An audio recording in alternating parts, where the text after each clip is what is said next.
चलिए जी। अच्छा, सारे नो पहले सबसे पहले मैं आपको आज हमारी पार्टी के लिए एक खुशखबरी है।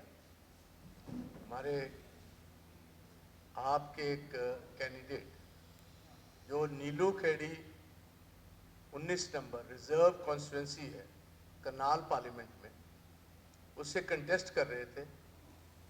उन्होंने कांग्रेस के कैंडिडेट धर्मपाल गौंदर जी को अपना समर्थन देने का आज फैसला किया। दाहिनी तरफ on the right is sitting star Amar Singh ji,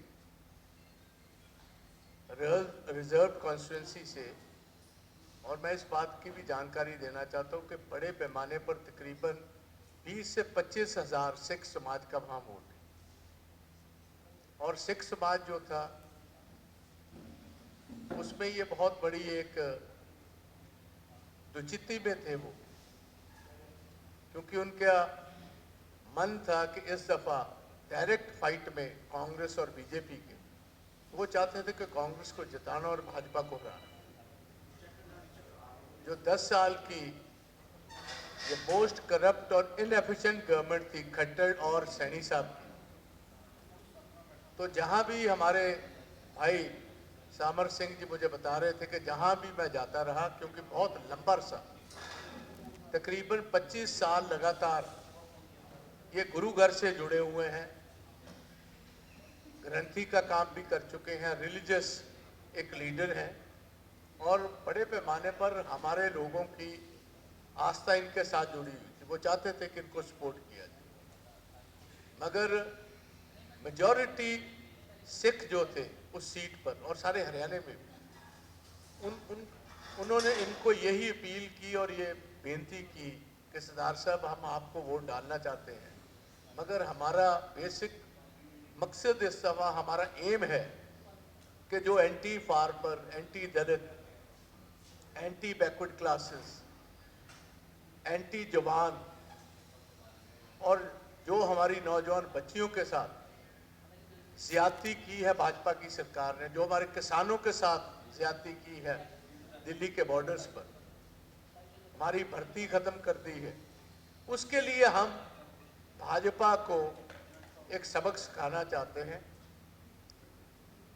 vote तो हम आपको डालना चाहते हैं, मगर इसमें हमें लग ऐसा रहा है कि अगर हमने अपनी वोट की डिवीजन कर दी तो इसके डायरेक्ट बेनिफिट भाजपा को। तो कुछ इंटरमीडिएटरीज ने बीच में इनसे बात की और मैं बहुत मशहूर हूं इनका कि चंद दिन पहले इलेक्शन जो सबसे क्रूशियल टाइम है हमारा, आज ही कुछ साथियों ने करनाल से मुझे कॉल किया है और बिना शर्त सर अमर सिंह जी ने ये फैसला किया कि इंडियन नेशनल कांग्रेस के जो कैंडिडेट हैं वो और उनके सारे साथी समर्थन देंगे और ये अपने आप को आपकी कैंडिडेचर से विड्रॉ कर। तो मैं सबसे पहले इंडियन नेशनल कांग्रेस की फैमिली में इनकी ज्वाइनिंग पर इनको वेलकम करूंगा, इनको जी आया मैं कहूँगा। अगर इसके बाद कोई अपनी बात रखनी हो तो ये अपनी बात रख सकते हैं। हाँ जी, आम आदमी पार्टी के कर। हाँ जी,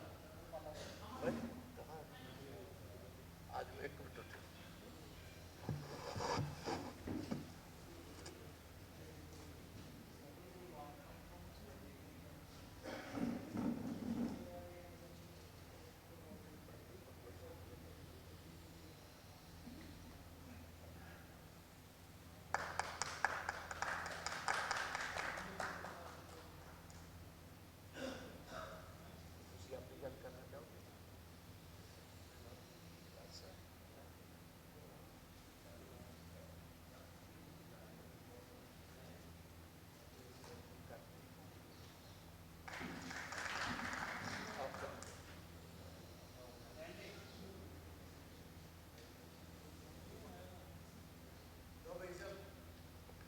मैंने आपसे बात कर ली है, कोई कहते कि तुसी गल कर ली, मैं गल कर ली, एक बराबर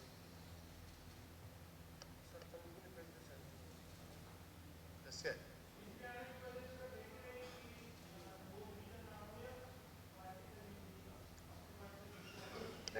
पॉलिटिक्स है, कोई इनको किसी से कोई दिक्कत नहीं थी। इनका एक ही मकसद था, ये भी ये मानते हैं जो कांग्रेस मानती है और जो कांग्रेस की लीडरशिप भी स्टेट में कह रही कि मुकाबला डायरेक्टली जो अर्बन सीट्स है वहाँ है बीजेपी और कांग्रेस, और रूरल हरियाणा में तो मुकाबला ही नहीं। तो इसमें और हमारा ये मानना है कि जितनी और पार्टियां हैं, एंड स्पेशली आप जो है, जब से इनके साथ अलायंस नहीं हुआ, इनका मकसद ही ये था कि कांग्रेस को हराएं। इन्होंने कैंडिडेट्स ही ऐसे चुने हैं जो बेसिकली वोट कांग्रेस की तरफ काटते थे, और इसीलिए मैं इनको बहुत मशकूर हूँ। इन्होंने जब ये बात महसूस कर ली कि मेरी अगर लंबा अरसा मैं इसी कैंपेन में रहता हूँ, जितने भी वोट इनकी तरफ कम्युनिटी की, सिख कम्युनिटी की काफ़ी ज़्यादा वोट आ रही थी, उसके साथ बेसिकली बीजेपी को एडवांटेज आ रहा है।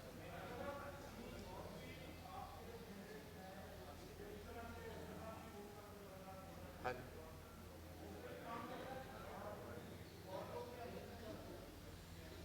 मैं ज़्यादा कुछ तो नहीं कह सकता, मगर मैं आपके जो इशारा है उसकी तरफ सहमति भर सकता हूँ कि आगे आगे आप देखिए होता है क्या। मेरा ख्याल कुछ चंद और भी अच्छी न्यूज़ आते दिनों में मिलेगी।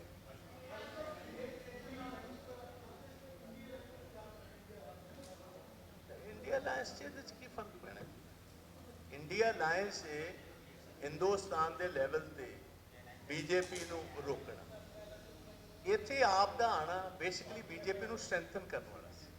ਮੇਰਾ ਖਿਆਲ ਜਿਹੜੇ ਆਪ ਦੇ ਟੌਪ ਲੀਡਰਸ਼ਿਪ ਹੈ ਉਹਨਾਂ ਨੂੰ ਵੀ ਇਹ ਗੱਲ ਸਮਝ ਆ ਗਈ, ਤੇ ਇਸੇ ਗੱਲ ਕਾਰਨ ਤੁਸੀਂ ਵੇਖਿਆ ਕਿ ਥੋੜੀ ਜੀ ਉਹਨਾਂ ਦੀ ਵੀ ਰਫਤਾਰ ਇਸ ਇਲੈਕਸ਼ਨ ਵਿੱਚ ਬਹੁਤੀ स्पीड ना घट रही। हाँ जी, हाँ।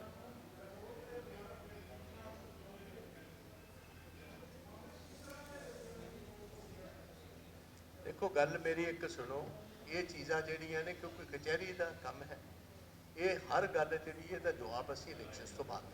अब मैं अज मेरा बेसिक पर्पज आने का कला ही, बाकी चीज़ों के जवाब किसी टाइम फिर आप देवेंगे।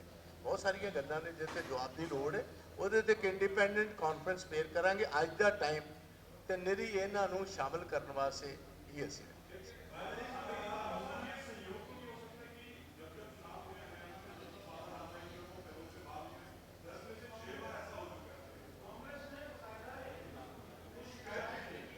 ठीक है जी।